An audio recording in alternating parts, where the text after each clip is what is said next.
A semana começa no Senado com a expectativa para a votação da MP da Liberdade Econômica.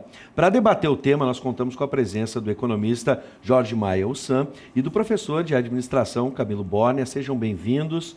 E você aí de casa pode participar do nosso debate pelo WhatsApp 99588-2374. Bom, para a gente começar, vamos explicar qual o propósito dessa medida provisória. Como ela surgiu, aquela famosa, como ela surgiu, da onde se alimenta, aquela coisa toda. Se fala que o Estado brasileiro é burocrático. Vamos tentar entender como essa medida pode tornar o Estado brasileiro menos burocrático. Professor Camilo. Boa noite. Eu elencaria 3 pilares aqui da MP. O primeiro é dar segurança jurídica aos contratos, é fazer com que os contratos sejam respeitados.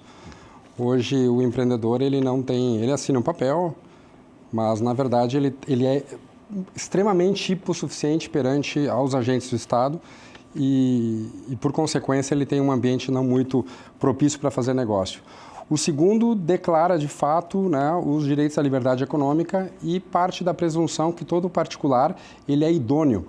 A legislação, infelizmente, sai da premissa que o empreendedor ele vai fazer alguma ilegalidade, ele vai usar a empresa para um fim espúrio. Isso faz com que os agentes do Estado tenham um arcabouço regulatório bastante grande, que fazem com que eles, literalmente, ponha todo o time para cima do empreendedor e faça que o empreendedor morra dando certificados de toda a ordem, cumprindo trocentos regulamentos e fazendo com que, na prática, o ambiente de negócio fique muito ruim.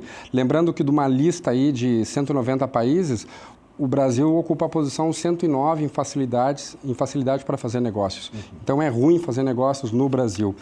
E também define o abuso regulatório. Hoje, os agentes do Estado têm à sua disposição um monte de legislação que pode fazer o que bem entender, interpretar da forma que quiser. Isso, de certa forma, muitas vezes é utilizado para abusos, para poder vender facilidades, para poder achacar, de certa forma, quem está lá na ponta querendo trabalhar e produzir. Bom, um pouco da perspectiva do professor Camilo a gente já pôde perceber, né? Enfim, entendendo que o Brasil, até essa medida, é um Estado extremamente burocrático. Basta a gente ver a avaliação do ranking que foi feita. Agora, numa outra perspectiva, Ussan, o Brasil, de fato, é um país burocrático e essas medidas vão desburocratizar o país? Não, é que nós somos burocráticos e isso é inegável. Basta ver quem tentou abrir uma empresa ou fechar uma empresa nos últimos anos, né? O problema é que essa medida, ela não melhora o cenário. Eu vou discordar um pouquinho do Camilo quando diz que vai dar mais respeito aos contratos. Nós não somos advogados, mas olhando os resultados, esse é um sonho de liberal, essa lei, muito mal feita, cheia de coxas de retalhos, e que, na verdade, ela muda uma série de coisas que estão na Constituição. Então, pelo contrário, o que vai valer dessa lei, o que não vai valer, como é que ela vai ser interpretada nos tribunais, o que nos espera mais adiante no STF e outros tribunais, ninguém sabe.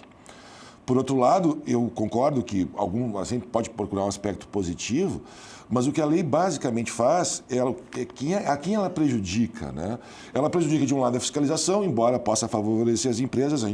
Todo mundo reconhece que, às vezes, a fiscalização se cria dificuldade para vender facilidade, mas ela, por outro lado, também, ela incide fortemente nos trabalhadores. Ela é uma continuação da reforma trabalhista, que nós sabemos aonde nós estamos. Por exemplo, trabalho aos domingos, por exemplo, final da hora extra, por exemplo, problemas com o final do livro ponto. Essa lei, ela parte tem um espírito por trás dessa negociação, que ela imagina que as negociações são feitas entre pessoas iguais, são feitas entre iguais, e não que as estruturas de poder da sociedade. Então, imagina assim, como é que o trabalhador vai lidar com o seu empregador, com a sua empresa, num cenário de profundo desemprego. Vai cobrar hora extra, vai cobrar o ponto. Quer dizer, o trabalhador ou os trabalhadores, eles também são hipossuficientes perante as empresas, assim como as empresas são muitas vezes hipossuficientes perante o Estado, os trabalhadores são hipossuficientes em relação à empresa. E isso vem aprofundar uma reforma trabalhista que já foi deletéria, que diminuiu renda, não teve nenhum impacto sobre o volume de emprego, porque sempre nos vendem isso, né? Prova a reforma trabalhista, vai gerar emprego, não gerou. Vamos aprovar essa lei, vai gerar emprego, MP. Não vai gerar também. Então é uma questão muito delicada essa lei. Ela me parece que foi feita assim num gabinete, e de fato foi lá no Ministério da Economia, por uma gurizada, um pessoal jovem, com um sonho liberal, que esqueceu que o Brasil tem uma Constituição, tem uma série de outras leis, tem uma fiscalização, mal ou bem ele tem, e resolveram fazer o que quiseram lá. E o Congresso, tragicamente, ainda não entendi por que, passou sem nenhuma emenda isso. Bom, eu vou pegar agora os aspectos, vou começar pelo trabalhista, já que o Sam citou. Né, de fato, essas mudanças nos direitos dos trabalhadores vai desburocratizar, vai trazer os empregos, por exemplo, que tanto se procura, na tua perspectiva? Ou realmente essa balança, essa relação de poder, há um desequilíbrio e aí sim os trabalhadores podem vir a perder alguns dos direitos que eles levaram para conquistar? Levaram tempo para conquistar? Quase tudo que se falava na MP sobre legislação trabalhista foi cortado.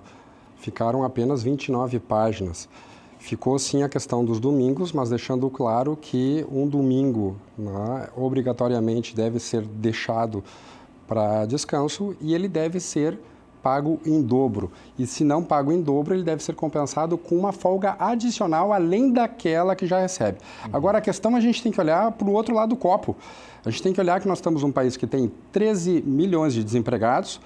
Daqueles que estão empregados, mais, né, quase a metade, né, se não mais a metade, trabalham em subemprego, emprego em trabalho informal, portanto não estão cobertos por nenhuma legislação, né, seja de que ordem for, né, então pode ser antes de reforma, depois da reforma, não tem legislação alguma que os proteja. E a questão básica da lei, que é o cerne da lei, é a seguinte: ela sai da premissa que o grande agente transformador, aquele que cria riqueza, é o empreendedor. Ora, quanto mais fácil e mais barata for a vida do empreendedor, vai ser melhor para todo mundo, inclusive para aqueles que vão ser empregados por aqueles. E muitos desses que hoje não têm emprego, vão poder abrir um negócio.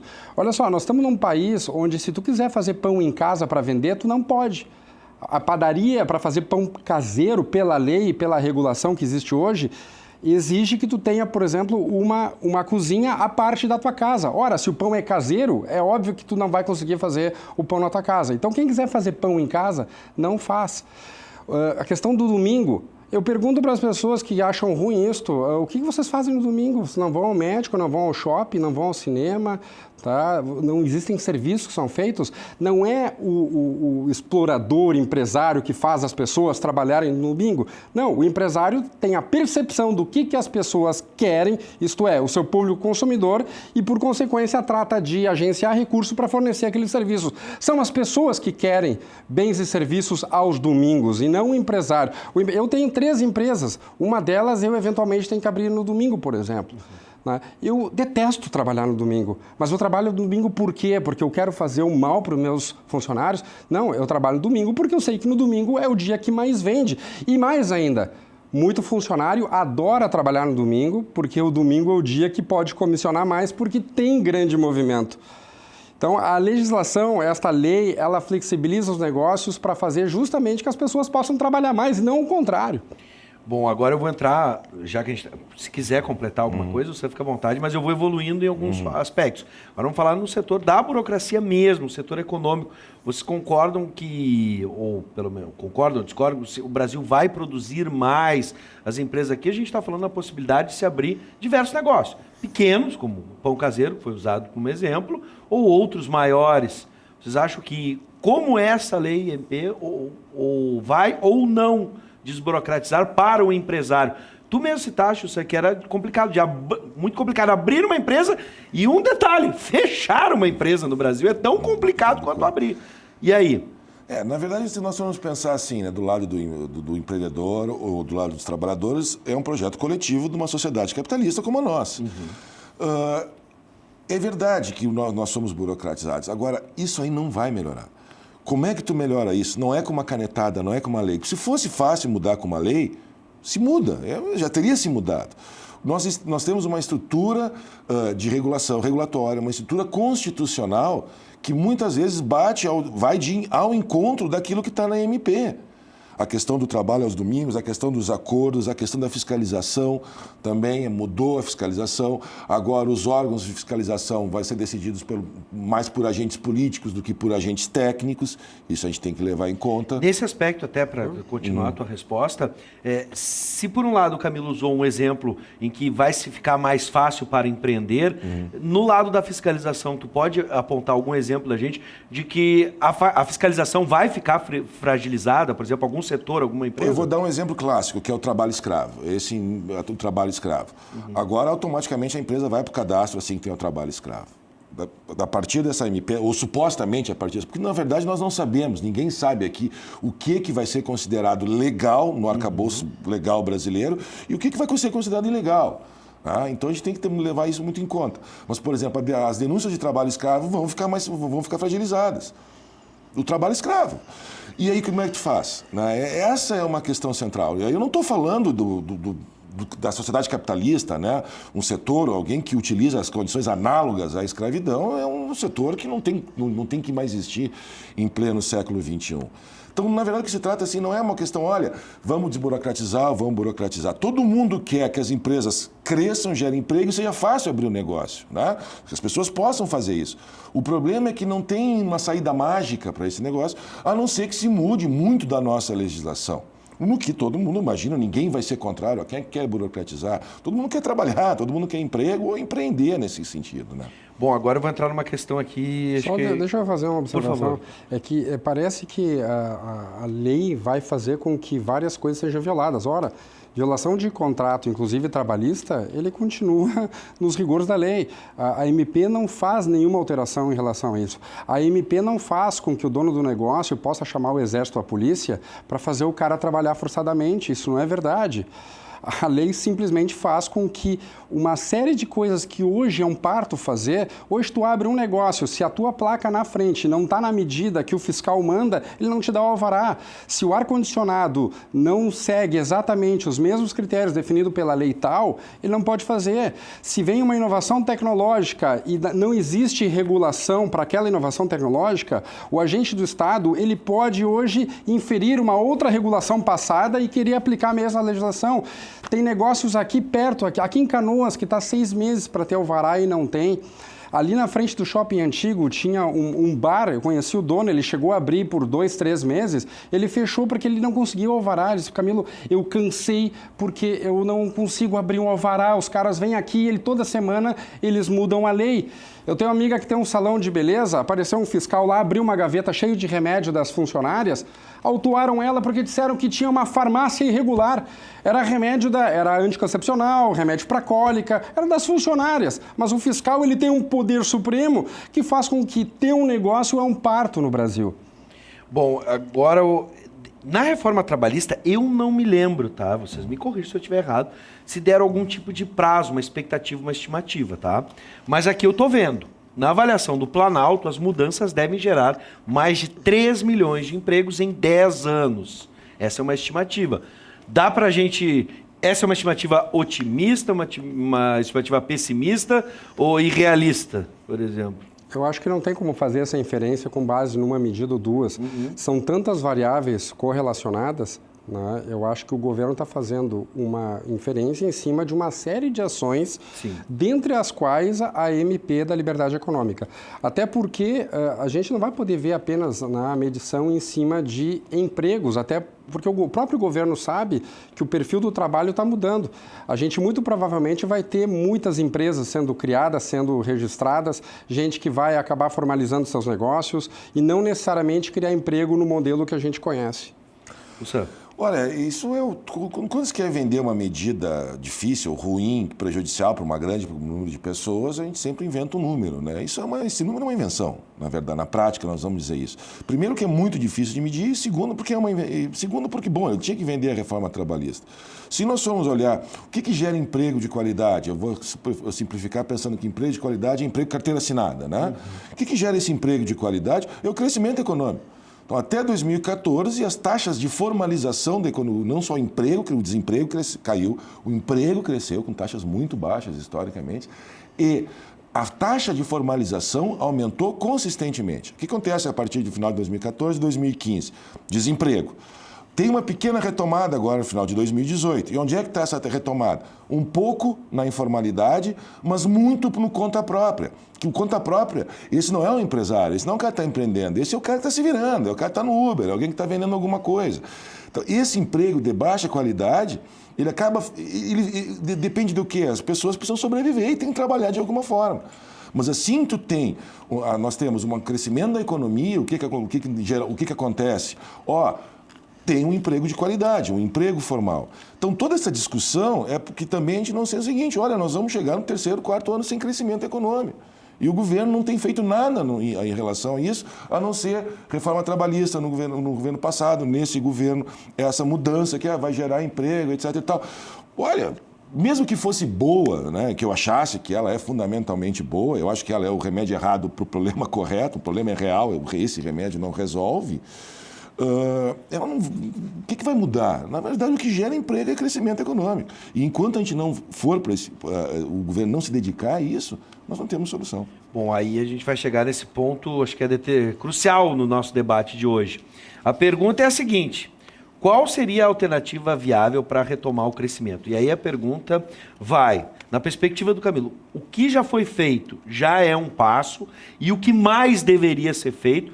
Por exemplo, na tua concepção, tu ainda não está vendo, ou se tu já está vendo que o governo está tomando todas as medidas necessárias.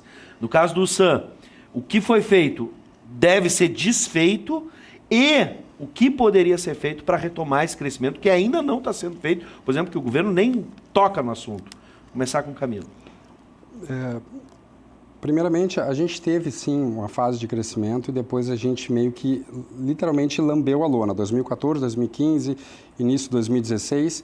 E, de certa forma, a economia está se ajustando a uma série de expectativas erradas que foram feitas anteriormente. Então, é normal que a economia como um todo patine. A gente precisa, fundamentalmente, mudar os índices de produtividade e produzir mais.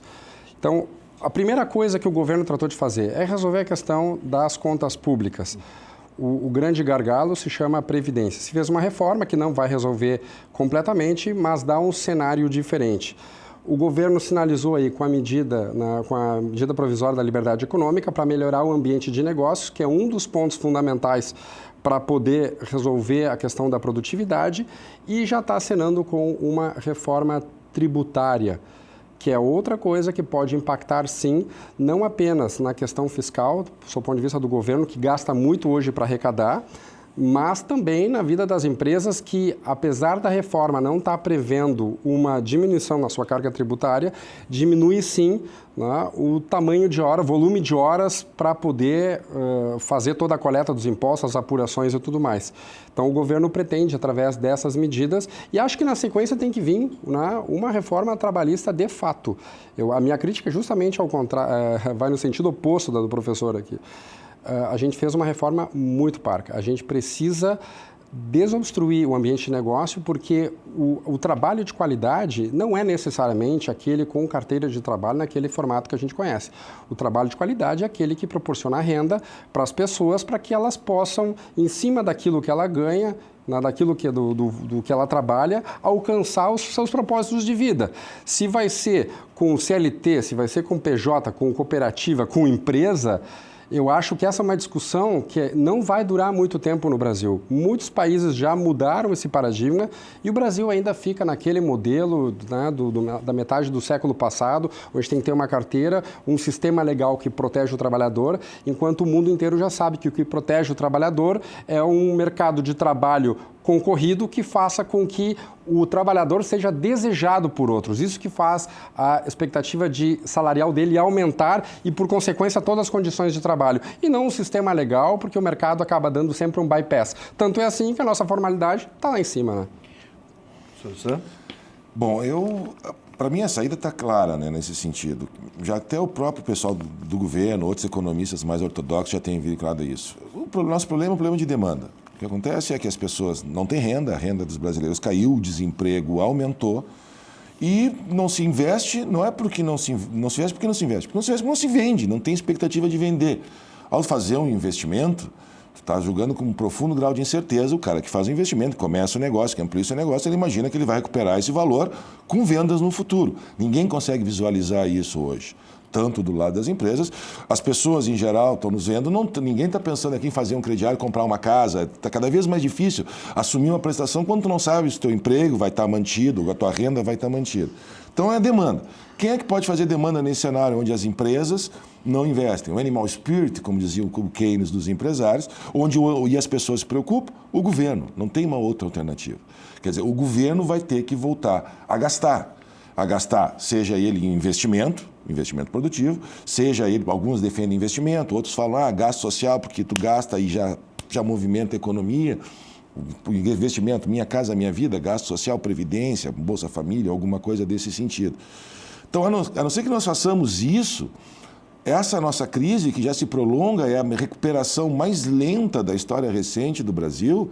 Parece que a gente está cada vez assim, quanto mais se aperta o cinto, menos se gasta, menos as empresas que vão vender, as pessoas ficam mais inseguras e a economia continua retraída, andando de lado e com perigo de nós entrarmos numa que a gente brinca, de recessão técnica de novo, antes do resto do mundo se entrar ano que vem.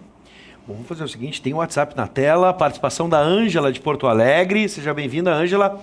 Qual é o remédio? O pequeno empreendedor não gera desenvolvimento econômico?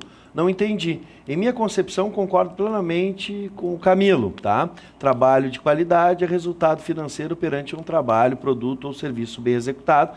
Essa é a perspectiva da Ângela de Porto Alegre. Você pode sempre mandar a sua perspectiva para o nosso WhatsApp, nosso programa, aqui pelo 99588-2374. Bom, eu estou com pouco tempo para a gente encerrar. Professor, tem uma parte, vou deixar uma parte para cada um para a gente encerrar, para ser justo. O professor, ele citou a questão da demanda, mas foi justamente isso que se procurou fazer nos governos anteriores. O governo Dilma Rousseff, o governo Lula procurou estimular a demanda. Chegou num ponto, as pedaladas fiscais ocorreram porque já não tinha mais como o governo continuar mantendo aquele ritmo de estímulo à demanda. O governo não conseguia repassar os volumes que a Caixa Econômica Federal e o próprio BNDES emprestavam, justamente para fazer isso que o professor está sugerindo. Então, chegou num ponto que o Brasil entrou em default. Então, essa estratégia já foi tentada e não deu certo.